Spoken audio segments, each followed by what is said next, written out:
Buenas noches, Dios les bendiga. Buenas noches, Dios les bendiga.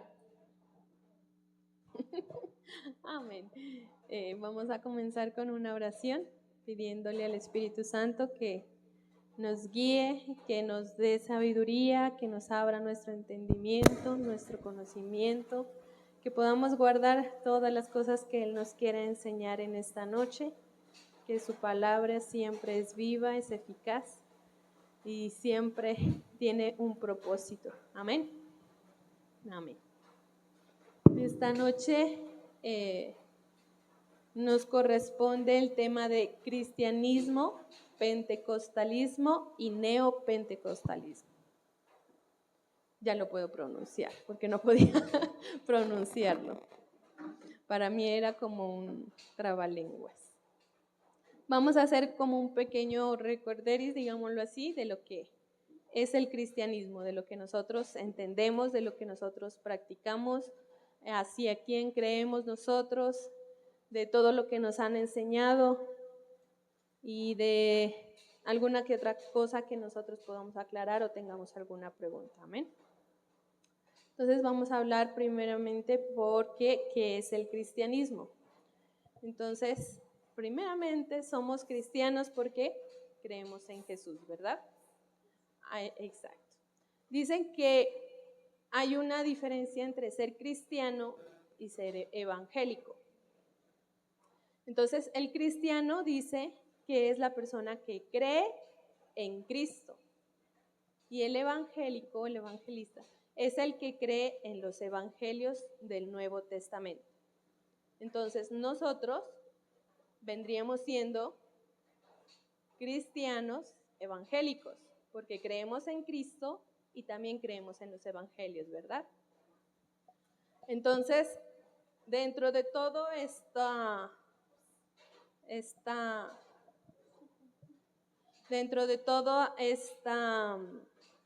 idea, dice que los católicos, los ortodoxos, los mormones, los pentecostales son cristianos y evangélicos, porque también creen en estas dos doctrinas. Amén. Entonces vamos a ver cuál es el eje central de nuestra creencia. Nosotros creemos en el Dios Padre, ¿verdad? Que lo habíamos estudiado con el pastor en la anterior clase, ¿verdad? Dios triunitarios. Porque creemos en Dios Padre, en Dios Hijo y en Dios Espíritu Santo. Pero los tres forman la misma persona que es Dios en todo su ser. Entonces, Él es Dios Padre, ¿se acuerdan que lo habíamos mirado? La hermana está un poquito grandecita. Sí.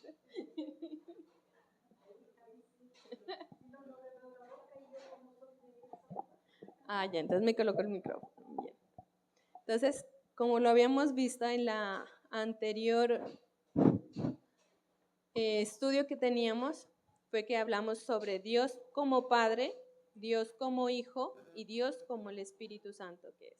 Y esas tres personas forman un solo ser, que es el Dios mismo en un solo ser, el Dios creador, el Dios omnisciente, el Dios omnipresente, el alfa, el omega, el principio, el fin. Porque en Génesis nos habla sobre que cuando creó Dios al mundo, no dijo voy a hacer al ser humano, voy a hacer al hombre, voy a hacer las plantas, los animales, el mundo, no lo voy a crear. Él dijo, vamos, hagamos. Entonces, no estaba él solo. Si está diciendo hagamos, es porque estoy hablando con alguien más, ¿verdad? No estoy diciendo estoy tomando la decisión solo. Entonces, por eso decimos que nuestro eje central es que somos triunitarios.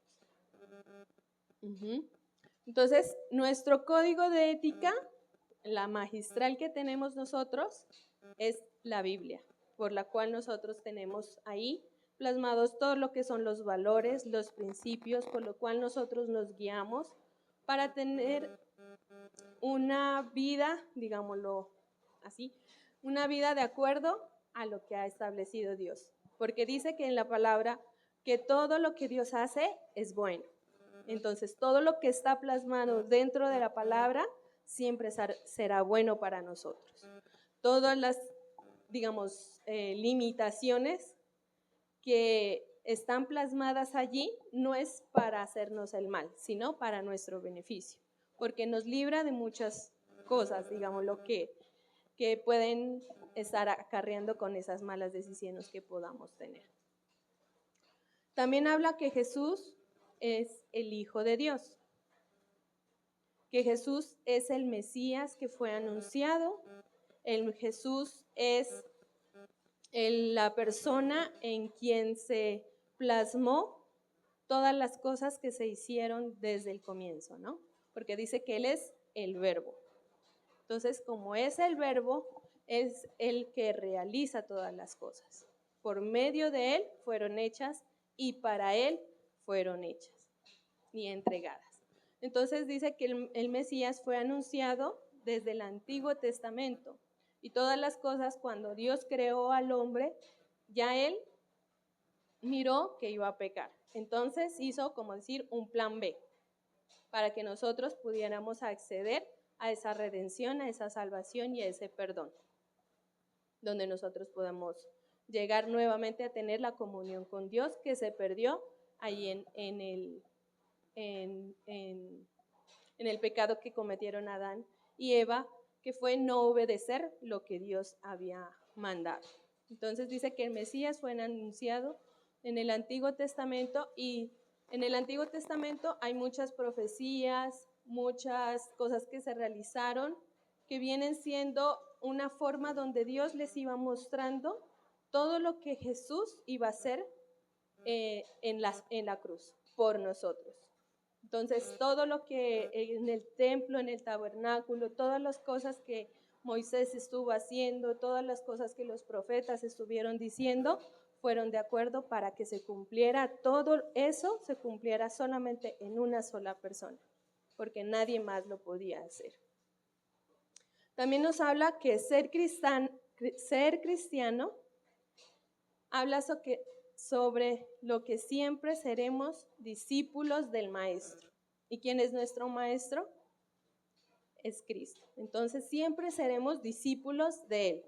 ¿Qué es un discípulo? El que sigue, el que estudia, el más pequeñito de todos los que están siguiendo el conocimiento o la vida de Jesús.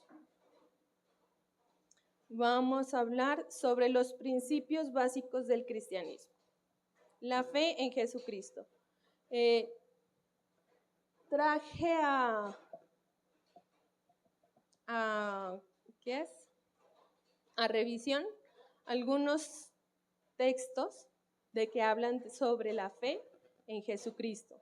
En Romanos 3, del 22 al 28, en Juan 11, 25 y 26. Vamos a leer algunos. Leamos Hechos 26, 18.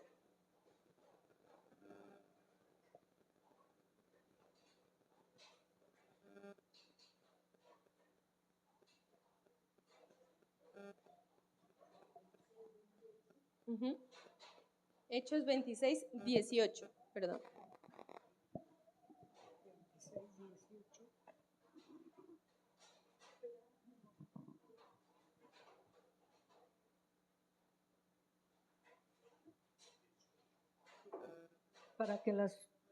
Para que abra sus ojos, para que se conviertan de las tinieblas a la luz y de la potestad de Satanás a Dios, para que reciban por la fe que es en mí perdón de pecados y herencia entre los santificados. Amén. Entonces ahí dice que por medio de Jesús somos para remisión de pecados, ¿verdad? Solamente por la fe en Jesucristo podemos tener la salvación. Vamos hacia Efesios 3:12.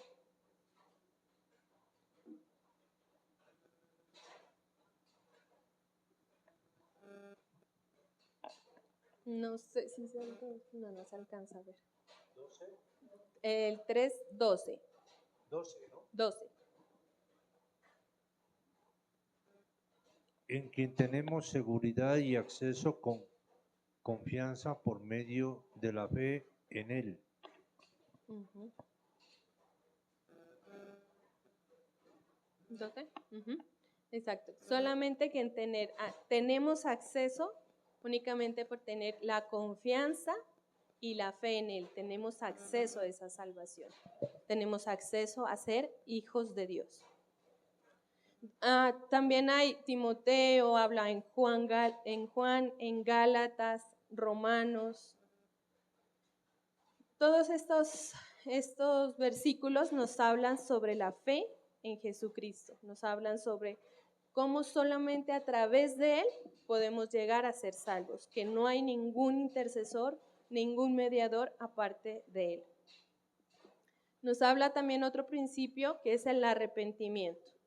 En Mateo 3:11 habla también, en Mateo 9:13, Marcos 2:7, Hechos 11:18 y segunda de Pedro 3:9. Leamos Mateo 3:11.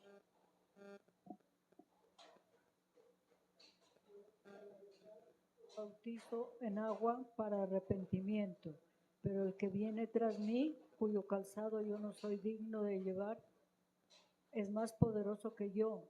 Él bautizará en Espíritu Santo y fuego.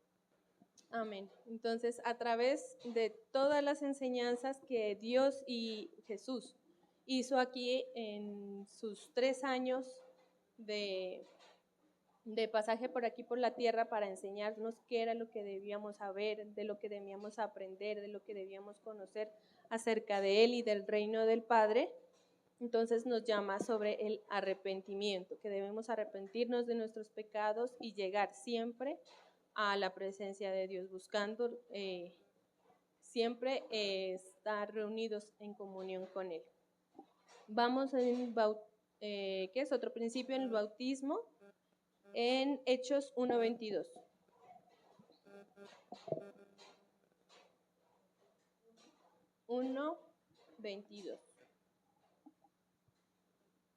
Este es un pasaje rapidito de lo que nosotros ya. 1:28. Hechos 1:22. 1:22. Comenzando desde el bautismo de Juan hasta el día en que de entre nosotros fue recibido arriba, uno se ha hecho testigo con nosotros de su resurrección. Exactamente. A través del bautismo nosotros somos testigos de la muerte de Jesús y de la resurrección que tuvo Él aquí en la tierra. Entonces nosotros lo hacemos en obediencia, en testimonio de que Él murió y resucitó y que Él sigue vivo. Amén.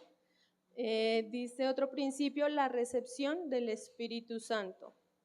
Está en todos los evangelios. Vamos a Lucas 11:13.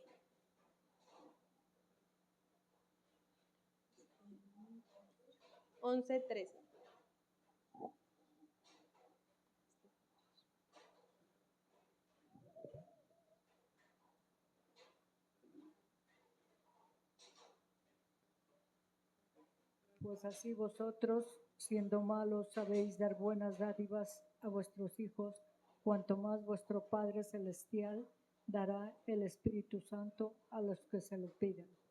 Amén. Entonces, ¿qué tenemos que hacer para recibir el Espíritu Santo? Pedirlo. Se los dará, les dará el Espíritu Santo a los que se lo pidan. Pedir el Espíritu Santo. Y Él es el que lo envía al Espíritu Santo, exactamente.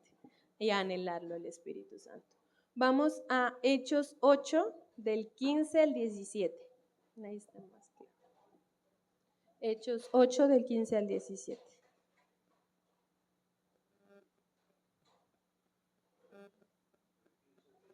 Diecisiete.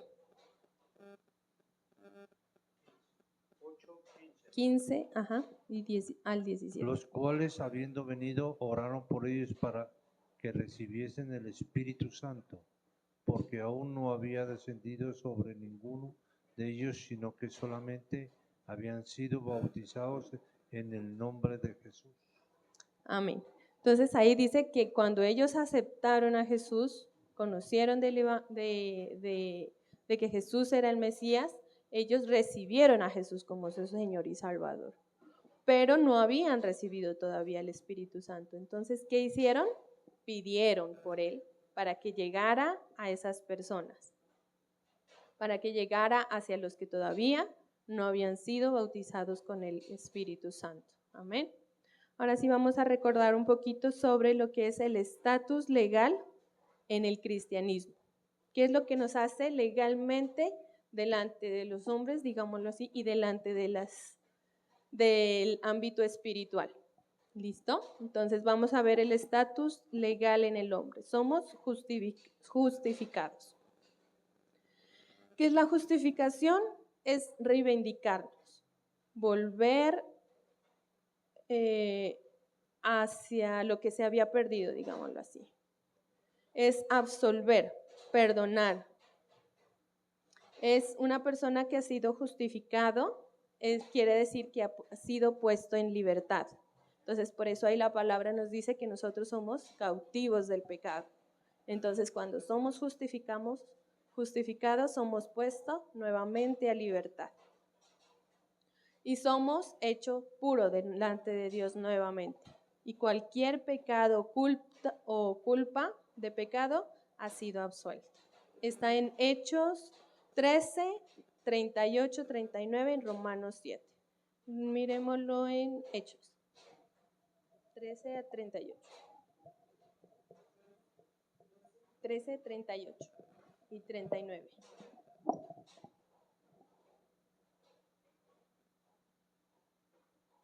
Y él se apareció durante muchos días a los que habían subido juntamente con él de Galilea a Jerusalén, los cuales ahora son sus testigos ante el pueblo. Y nosotros también os anunciamos el evangelio de aquella promesa hecha a nuestros padres. Listo, entonces ahí podemos ver que nosotros somos ya testigos delante de Dios de que Él murió y sufrió por nosotros y nosotros alcanzamos nuestra salvación. Entonces somos libres de ese pecado que veníamos trayendo, digamos. Solamente las personas contritas pueden ser justificadas delante de Dios. Esto está en Lucas 18, del 10 al 14. Nos dice también, la ley de Moisés no puede ser justificada, no puede justificar.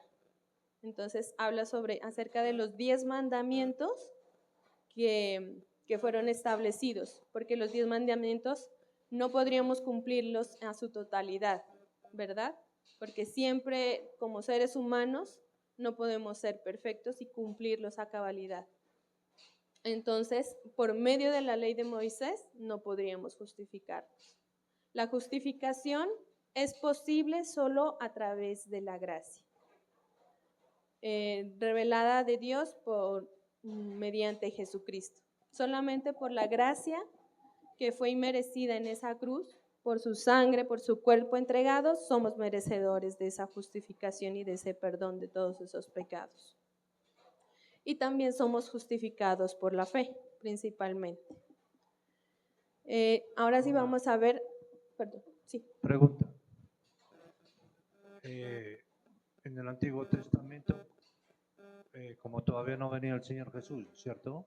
Uh-huh. Pero todos creían en Dios, Uh-huh. o Jehová. ¿Todos los que murieron y todos se salvaron o se condenaron? Lo que pasa es que a nosotros que nos es dado el conocimiento de la palabra y saber que Jesús es nuestro Salvador, eso a nosotros nos cuenta como si pecamos o no pecamos.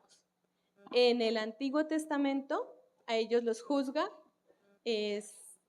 las leyes y por eso ellos hacían los sacrificios para perdón de pecados. Entonces, nosotros tenemos a alguien que ya hizo por nosotros ese sacrificio para nuestro perdón de pecados. Y ellos lo hicieron. Digamos en los indígenas, ¿cómo van a ser ellos juzgados si no conocieron? eso solamente ya le queda en potestad de Dios.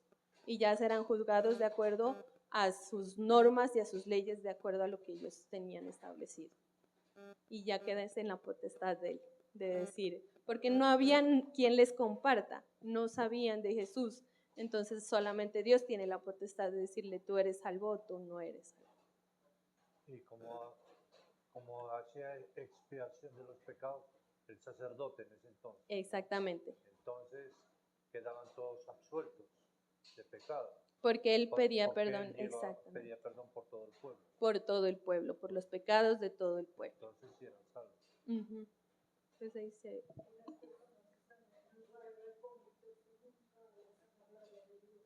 No, Exactamente, ahí ya viene la potestad de Dios y el poder de Dios que dice quién puede ser salvo o no, de acuerdo a lo que... Por eso muchas personas dicen que es mejor, a veces, ahí en la palabra lo dice, que es mejor no haber conocido de la palabra, no haber conocido el Evangelio, porque usted no puede llegar y decir, no, es que yo no sabía, a mí nadie me dijo nada, pero si alguien a usted ya lo habló, si usted ya miró un pedazo en TikTok o en la internet, ya no tiene ninguna clase de excusa de decir, no, yo nunca conocí, yo nunca supe, a mí nunca me dijeron. Es similar a lo que pasa con los niños porque, respecto a la conciencia o antes de la ley. Antes de la ley También. no había juicio mediante ley, Ujú. tampoco existía la gracia, entonces es otro método de justicia. Exactamente.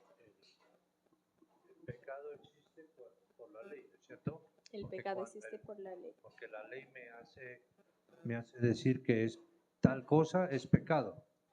Mientras no lo conozca por medio de la ley, así lo esté haciendo, no es pecado. Es pecado, pero no me condena. Exacto. Porque yo no lo conozco. Ujú. No lo conozco. Lo hace pecado la ley. Cuando me dice, pongamos robar. Cuando me dice Ujú. que es pecado, que yo no debo robar, ahí yo ya sé que eso es pecado y si lo hago, ya me vuelvo transgresor. Pero también habla sobre que nosotros sí tenemos el conocimiento del bien y del mal. Por eso los niños, no, pero por ejemplo, pongámoslo así, los niños, ¿saben que eso es malo o eso es bueno hacerlo cuando van a hacer algún daño? Nadie les ha dicho, nadie les ha explicado, pero dentro de ellos ya tienen ese conocimiento, lo que es bueno y lo que es malo. Porque tenemos un espíritu que pertenece a Dios y Él sabe lo que es bueno y lo que es malo. Y respecto al sistema de justicia de antes del Antiguo Testamento y antes de la ley, lo podremos mirar cómo se aplica en el derecho, con el principio de legalidad. Solamente se puede juzgar a una persona mediante una ley preexistente. Si una ley no existe, no me pueden juzgar. O si sale después de que yo cometí el hecho, no me pueden juzgar. Entonces, primero está el hecho, después está el derecho. Entonces, por ejemplo, había muchos casos aquí en Colombia que se volvió muy famoso, lo de los ataques de ácido a las mujeres, que les tiraban ácido en la cara a la mujer. Como no había una ley que sancionara esa conducta, los hombres seguían, incluso mujeres, seguían atacando y los tomaban simplemente como una lesión personal. Posteriormente salió una ley que dijo, esto es una conducta delictiva específica y por lo tanto tendrá penas mayores. Lo mismo ocurrió en el Antiguo Testamento, antes de la ley, con la ley y ahora bajo la gracia.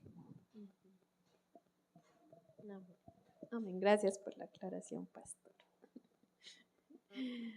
Dios dice que desea santificarnos completamente y eso únicamente lo podemos hacer por medio de Jesucristo. Porque dice que en la palabra dice que somos justificados, santificados por medio de Él. Entonces Él es el que se va a presentar delante de nosotros en este momento y decir, no, yo pagué el precio por todos los pecados que esta persona cometió. Yo ya lo pagué. Y allí es lo que nosotros veníamos mirando en la justificación, que era que que era lo que estábamos puestos en libertad ya. Somos santificados por la verdad que está en Jesús, que Él es la verdad perpetua, la verdad visible, la verdad transparente. El lavamiento del agua por la palabra, a través de la palabra nosotros tenemos nuevo lavamiento en nuestro conocimiento, en nuestro ser, en todo lo que nosotros miramos, vivimos y podemos actuar dentro de esa palabra. Podemos decir que estamos lavados dentro de todo lo que antes hacíamos, de todo lo que antes pensábamos. Somos nuevas criaturas y por eso tenemos también nuevas vestiduras. Somos santificados por la ofrenda del cuerpo de Jesús.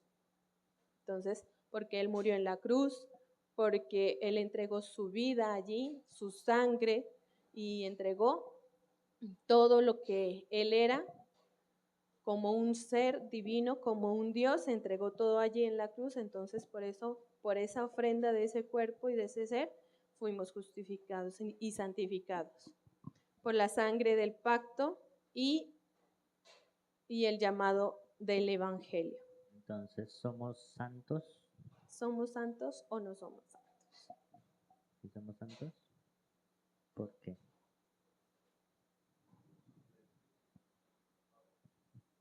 Amén.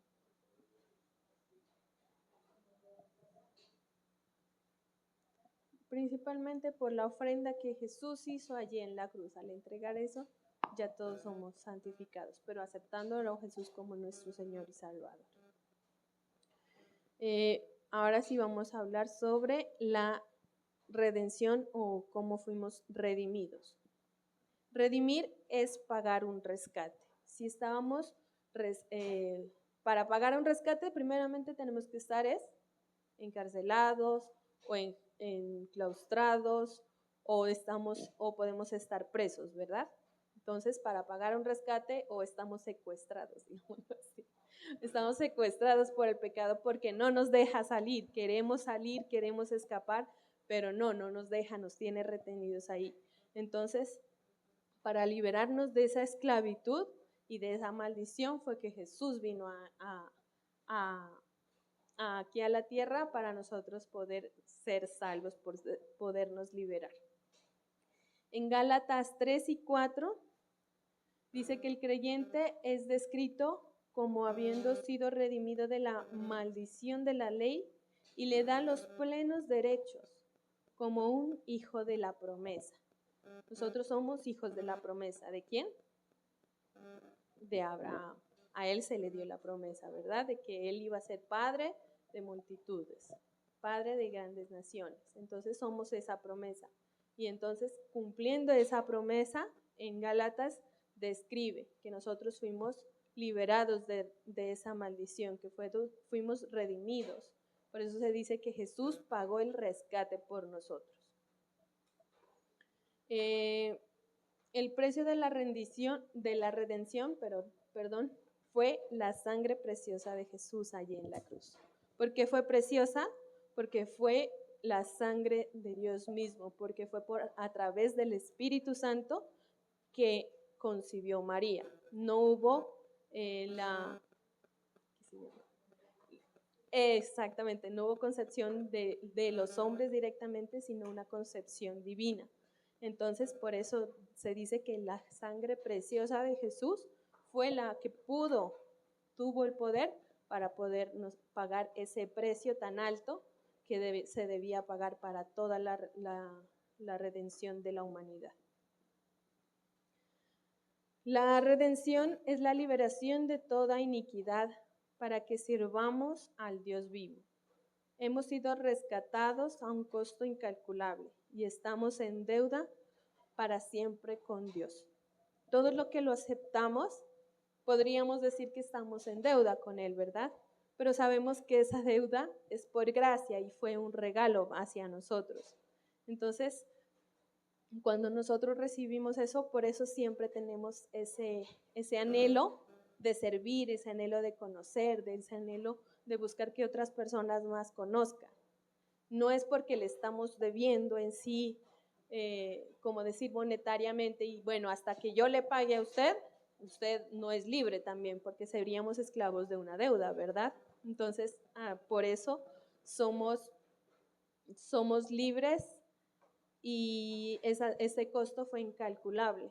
No sabemos cuánto y nuestra mente no alcanza a comprender cuál fue el precio tan grande que pudo haber hecho Jesús allí en esa cruz, de todos los pecados, porque súmele los míos, los del otro y los del otro, ya se van haciendo hartos, ¿no? Entonces, es un precio súper grandísimo que había que pagar para nosotros poder ser libres. Entonces, dice que Dios pagó el precio para poder ganar nuestra libertad. La redención sugiere nuestra impotencia para ser salvos por nosotros mismos. Entonces vamos hacia la reconciliación. La reconciliación nos habla acerca de un cambio en nuestra relación personal con Jesús. Es cuando nosotros nos ponemos a cuenta o nosotros nos ponemos en paz con otra persona que hayamos tenido alguna dificultad o alguna pelea, digámoslo así, o simplemente por nuestro propio orgullo nos hemos alejado de esa persona. Entonces, la reconciliación nos habla de eso, de volver nuevamente a tener esa relación con nuestro papá, con nuestro amigo, con nuestro creador, con nuestro sanador, con nuestro ayudador. Por eso nosotros lo conocemos de muchas formas diferentes en cada una de las épocas que nosotros vivamos a Él. Entonces, Dios siempre nos lleva a reconciliarnos con cada una de las etapas o de lo que Él es. De cada una de esas etapas que nosotros vivimos, siempre Él nos está pidiendo que nos reconciliemos con Él. Si de pronto nosotros no tuvimos un papá presente o no tuvimos toda la economía, digámoslo, estable, entonces Él va reconciliándonos con Él en esas épocas, en esas etapas que nosotros vivimos. Si nosotros sufrimos de pronto de alguna clase de bullying, de alguna clase de maltrato, Él también va reconciliando eso en nuestro corazón, para que nosotros podamos ver que Él es un Dios de amor, Él es un Dios de paz, Él es un Dios que siempre está allí al pendiente de cada uno de nosotros. Dice que el pecado destruye nuestra relación con Dios. ¿Por qué se dice que nuestro pecado destruye completamente? Porque la luz con las tinieblas nunca van a ir a la par.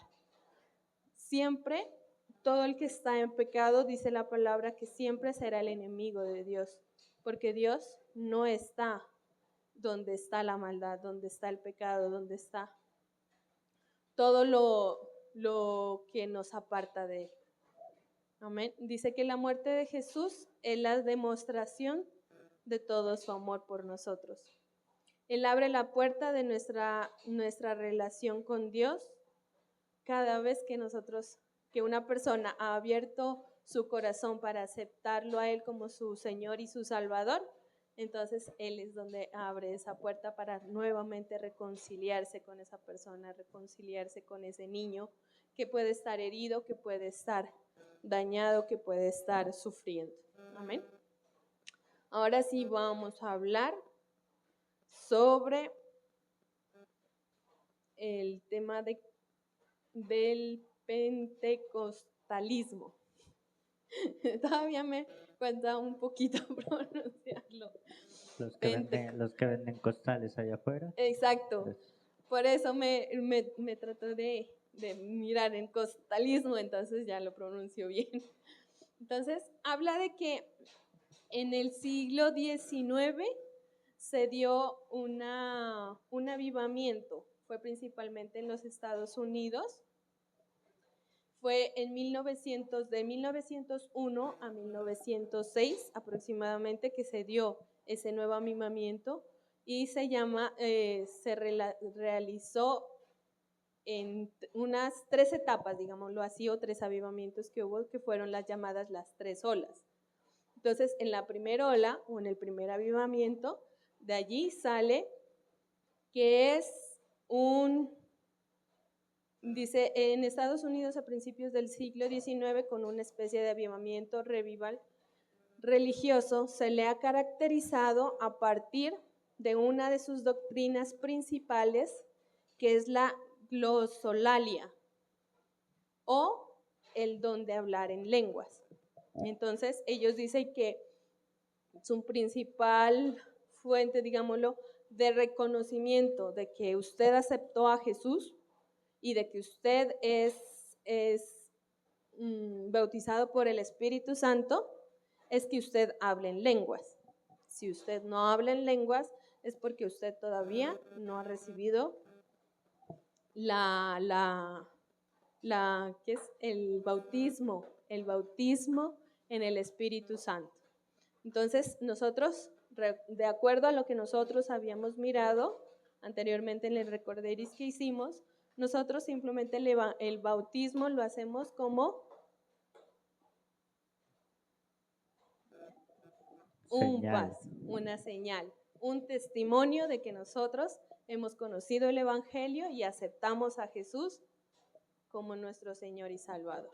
Pero ellos dicen en su doctrina principal que al aceptar a Jesús y a recibir el Espíritu Santo, es que es el hablar en lenguas. O sea, si usted no habla en lenguas, no ha recibido el Espíritu Santo. Todas las iglesias, que tienen esa doctrina. Exactamente. Entonces ellos hacen hincapié en la persona y la obra del Espíritu Santo. Ellos no miran mucho hacia la persona de Jesús ni a la persona de Dios, sino más que todo a la persona y a las obras que puede hacer el Espíritu Santo y a los dones. Entonces ellos hacen mucho hincapié en esto. Entonces dice que hacen hincapié en la persona y obra del Espíritu Santo y que caracteriza por mover varias doctrinas y prácticas únicas, incluyendo el Espíritu Santo. Después de la conversión, el hablar en lenguas, como evidencia de ese bautismo en el Espíritu y la vigencia y el ejercicio de todos los dones espirituales. Entonces, si usted es bautizado, usted tiene que aplicar todos los dones. O sea, si yo no soy bautizado en lenguas, no tengo ninguna clase de don, no puedo ejercer ningún servicio, si usted no habla en lenguas. Incluyen los dones de señales o milagros, la palabra de conocimiento, palabra de sabiduría, la profecía, los milagros, curaciones, hablar en lenguas y la interpretación de estas mismas lenguas. Habla sobre que ellos hacen mucho hincapié sobre la obra del Espíritu Santo, que es en la practicidad de esos dones, practicar mucho esos dones. Y sobre el hablar en lenguas, o sea que si usted está hablando en lenguas, pero si no se le entiende, está bautizadísimo y entonces, pero no se sabe si esa persona dentro de la iglesia está así, pero por fuera cómo está viviendo su vida. Pero ya por eso, entonces yo diría, y los frutos del Espíritu, ¿dónde quedarían, verdad? Entonces es como que un poquito nos falta también de abarcar más sobre todo lo que nos ha enseñado los evangelios. El pentecostalismo comparte con el cristianismo. ¿Qué es lo que ellos comparten con nosotros? Tienen doctrinas como la Trinidad y la Cristología. Ellos no tienen la doctrina de la triunidad. Ellos dicen que el Padre, el Hijo y el Espíritu es una sola persona. No son tres personas diferentes. Entonces yo no puedo hablar con el Espíritu Santo y decir que Jesús es el Hijo y que Dios es el Padre, porque dice que ellos son una sola persona. Que si estamos hablando con Jesús es el mismo Dios y que si estamos hablando con el Espíritu Santo es el mismo Dios. Entonces dice, ellos tienen prácticas como la oración y el estudio de la Biblia, igual que nosotros. Tienen actividades como el culto corporativo, que son las reuniones ocultos en las iglesias, y la evangelización. Los rituales celebrados por los pentecostales son el culto, la oración, el bautismo, el matrimonio y la Santa Cena. Esta última es para recordar la sacralización y la sangre de Jesucristo. Y el culto más importante se celebra 2 veces cada semana. O sea, ellos siempre, el culto es lo más importante que ellos tienen. Es la reunión cada 2 semanas, 2 veces en la semana lo realizan. Ahora sí vamos a ver los distintivos teológicos, lo que ellos tienen como sus teorías. El bautismo en el Espíritu Santo como la segunda bendición. O sea, dicen que la primera bendición para ellos fue la salvación, recibir a Jesús en nuestro corazón. Pero la segunda bendición, ellos dicen que es el recibir al Espíritu Santo a través o mostrado o mirado a través de hablar en lenguas. Entonces, esa es la segunda bendición. Nosotros, en nuestro caso, tendríamos una única bendición que nos lleva a tener todos los grandes regalos que nos puede dar Dios, como son todos los dones y todas las bendiciones que Él nos puede dar, ¿no? El bautismo es el Espíritu. El bautismo en el Espíritu es venir con los creyentes para capacitarlos y equiparlos para el servicio. Entonces, si usted ya recibió el don en lenguas, ya tiene la posibilidad de venir a realizar algo dentro de la iglesia. Dice necesariamente acompañado con la glosalía. ¿La glosalia o glosalía? Glosalía, ¿no? Ay, no, perdón, glosolalia. La glosolalia. La glosolalia es hablar en lenguas. Dice que pueden ser humanas, como puede ser el italiano, el inglés, el suajili, que es del África, exactamente, chino, coreano, que puede ser dentro de, digamos, ¿qué es ese fenómeno de hablar en lenguas? Pues aquí dice, ya sea que este fenómeno consista en una lengua conocida como el italiano o el suajili y alguna lengua angelical. También ellos dicen que puede traer un mensaje codificado. Yo no había oído hablar de que vienen mensajes codificados, de pronto que en la Biblia hablen algún mensaje a través de Daniel o el Apocalipsis. Y cuya clave posee el intérprete, que hay un intérprete que puede codificar esos mensajes que vienen a través de Dios, a través de los lenguajes. Y hablar lenguajes es la manifestación del bautismo en el Espíritu. Entonces, las lenguas que pueden hablar son angelicales, codificadas o conocidas, pues cualquier lenguaje conocido, pues digámoslo aquí en la tierra. Entonces, esas 3 son las 3 formas que ellos dicen que se pueden hablar. Las tres formas que se pueden hablar en lenguas. Dice el Espíritu, el hablar en lengua se utiliza para alabar a Dios. O sea, estas son las características del por qué se habla en lenguas, ¿no? Dice que se habla en lenguas para alabar a Dios y alabar sus poderosas obras, expresar oraciones y dar acciones de gracia, pronunciar misterios dirigidos a Dios. Y cuando se interpreta en la iglesia, funciona como la profecía para comunicar un mensaje de Dios.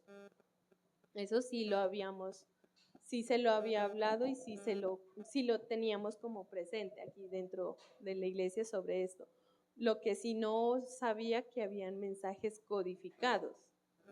No sé cómo será que ellos tienen esta práctica o cómo la realizan dentro de lo que es su distintivo teológico de lo que ellos creen, de sus teologías, de sus teorías.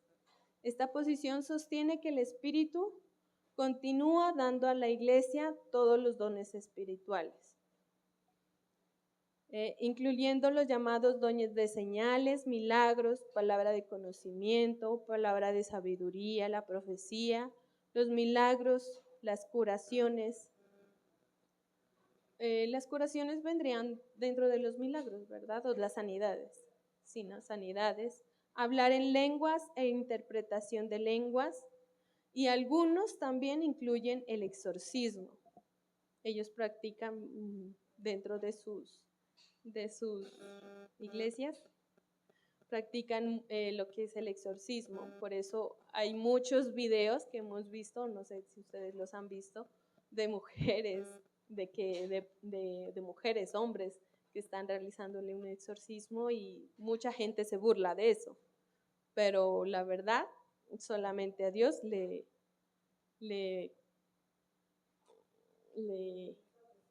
exactamente, solamente Él sabrá si es la verdad o no, y ya pues en el momento en que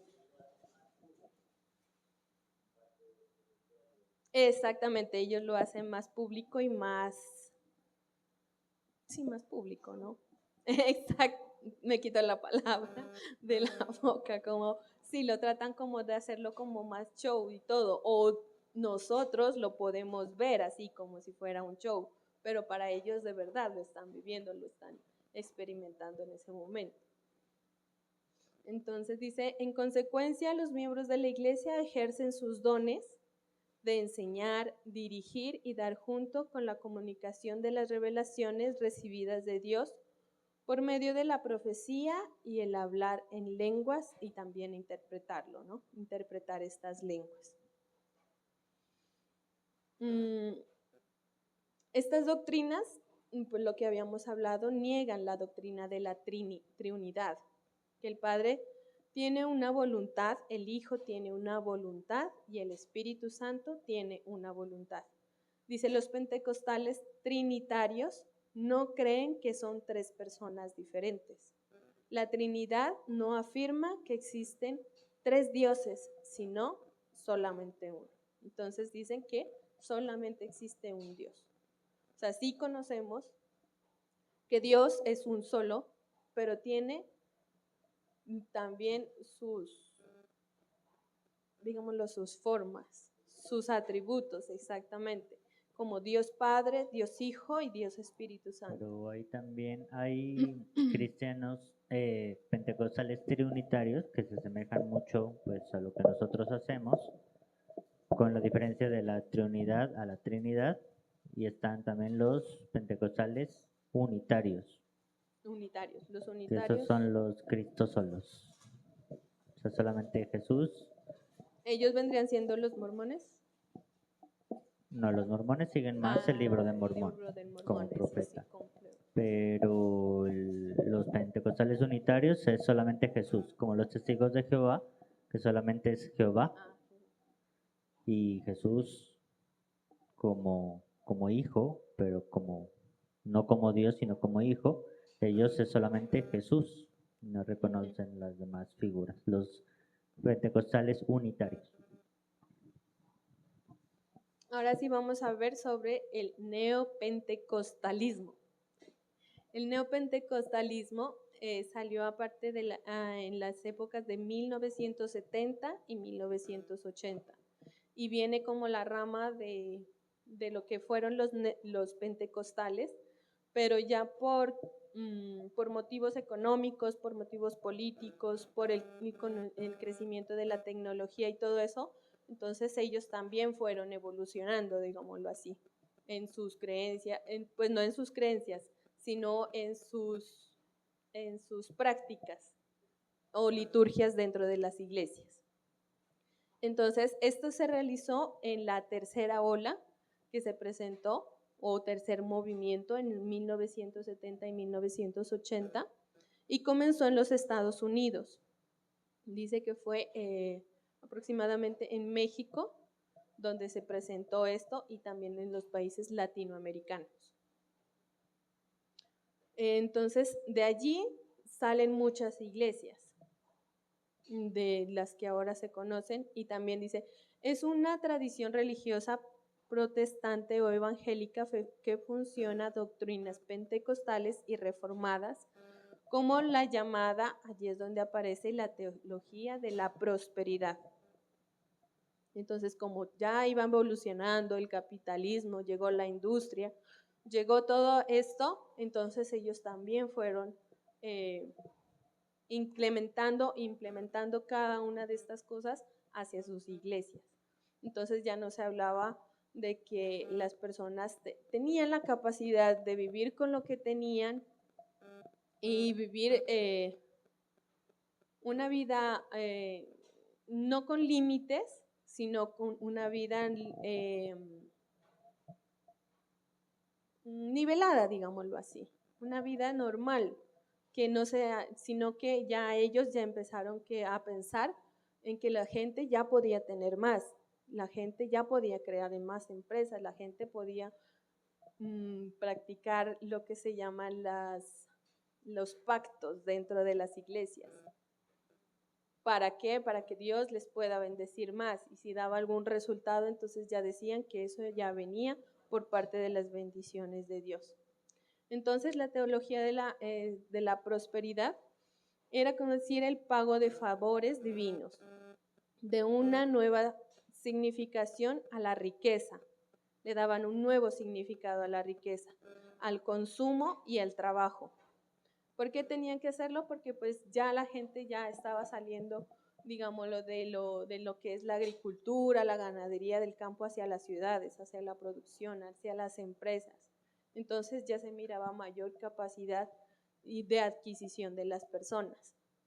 Entonces ya no se observa, no son observadas como cosas terrenales que desvían de la fe, sino como evidencias de la bendición de Dios, con especial énfasis en la sanidad, la guerra espiritual, el exorcismo, la presencia inmediata de Dios, una experiencia del Espíritu Santo, la intervención divina en la vida y hablar en lenguas y la recepción de sus dones.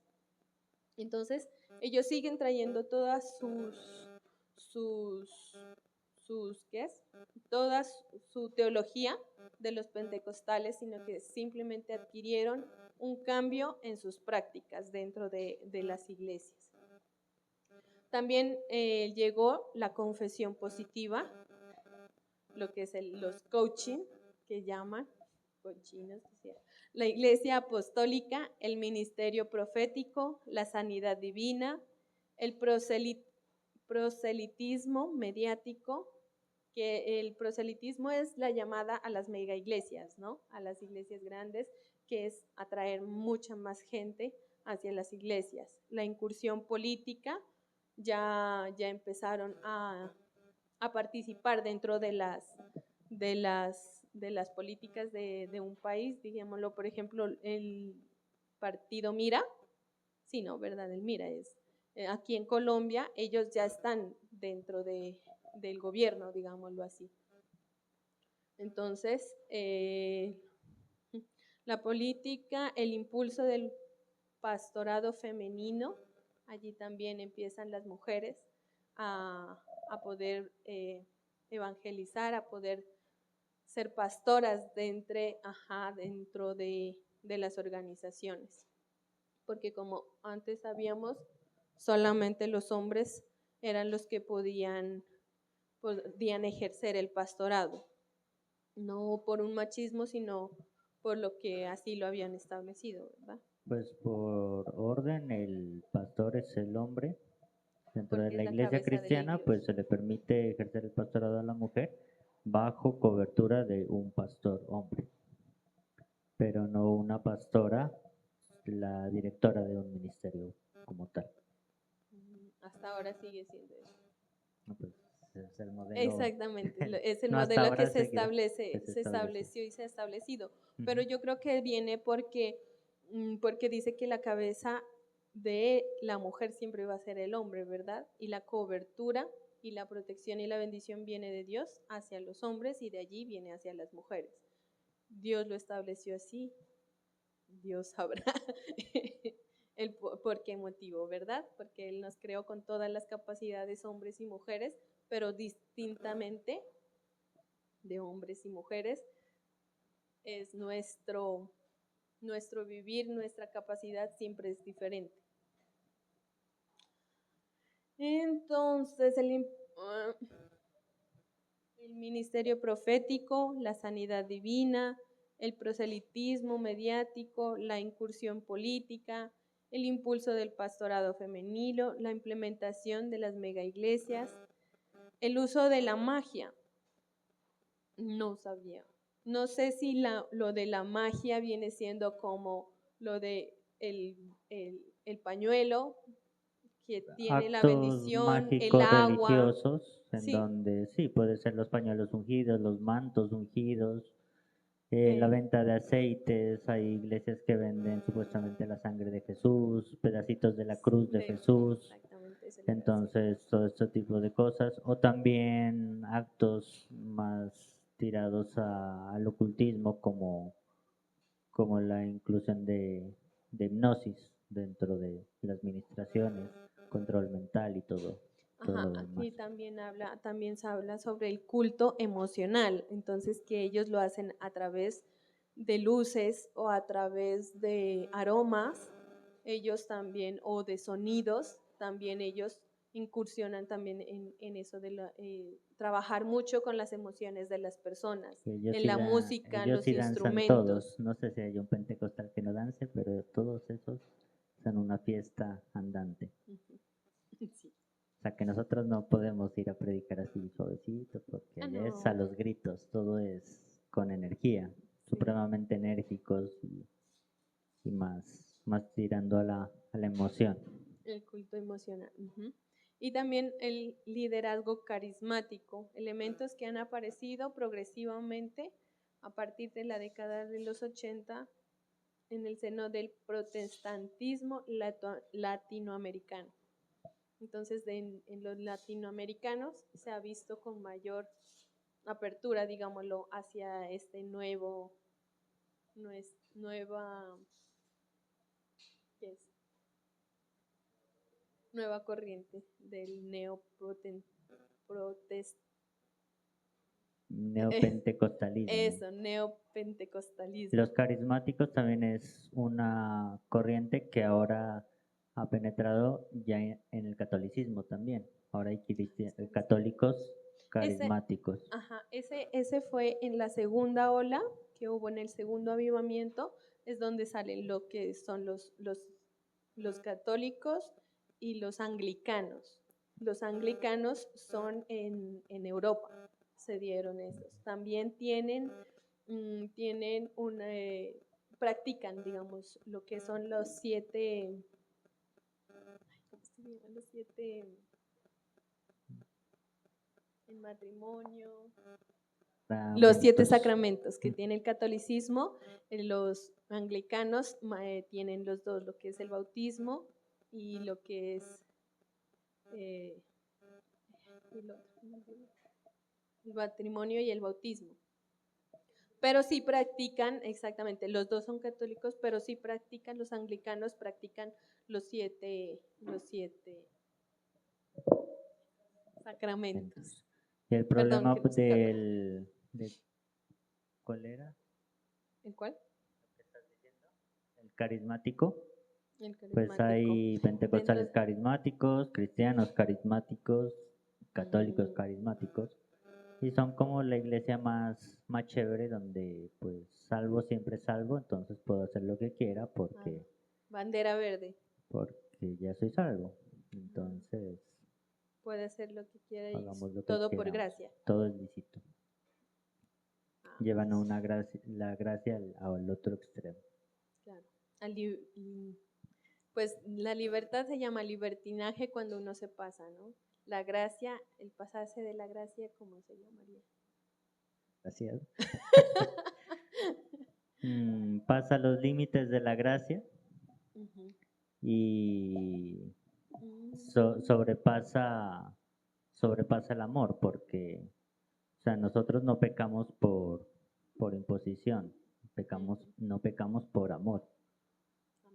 Entonces, es una gracia donde quedó esa parte del Del amor amor y el respeto y hacia el Dios. respeto a lo que recibimos. Y hacia la muerte de Jesús en la cruz, ¿verdad? Entonces, no hay que irnos más allá de nuestros límites.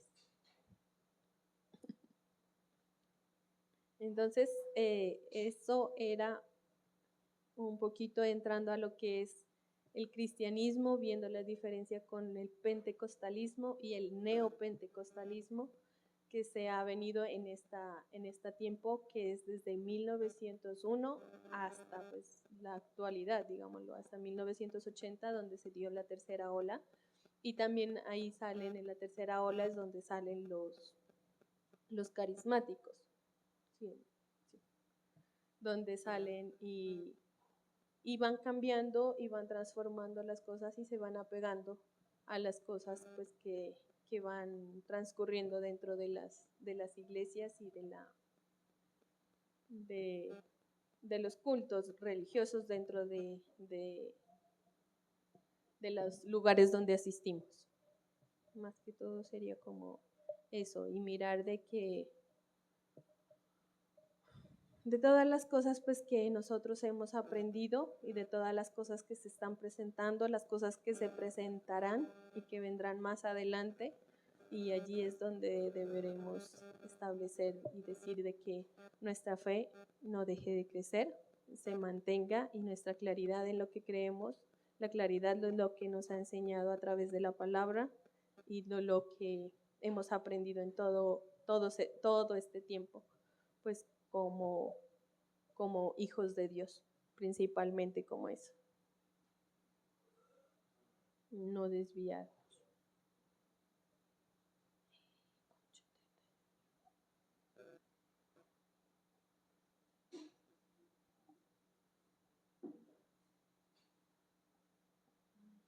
Oración, pastor.